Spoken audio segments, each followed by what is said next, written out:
Hello again, students. This time I want to talk to you about practice, a learning exercise that can be quite helpful for improving your vocabulary and your knowledge of not only the language that you're learning, but the culture that goes with that language. Now, as it's plain to see, I like reading a lot. One of the genres I like, which most people don't, is poetry, mostly because they find it difficult.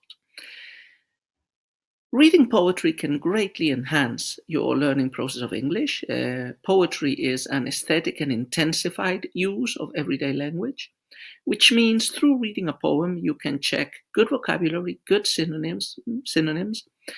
You can absorb expressions and ways of saying things. You can absorb metaphorical, figural speech, which is present in everyday speech as well. And you can, besides, learn a lot about the culture and the traditions and the ways of thinking of another people, and even about the rhythms of the language you're learning, which are generally well represented in some of its most popular poetic forms. In English, basically the iambic pentameter. So, going straight to the point, what am I proposing to you? One of the things I do in reading books is an activity I call a poem a day. So I choose a book, ideally not too big, a poetry book, not very big poems, and I read just one every day. So I really read it over 3, 4, 5 times. I think about what its contents are. I check some of the interesting vocabulary it might have. And I picture myself two things. First, a mental image of how I would paint the poem if it was a picture.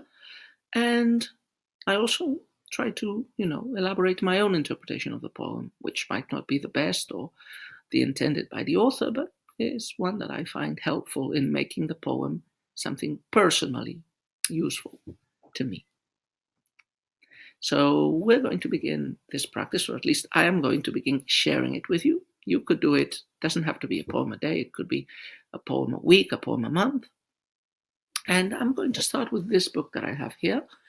This is called 300 Tang Poems.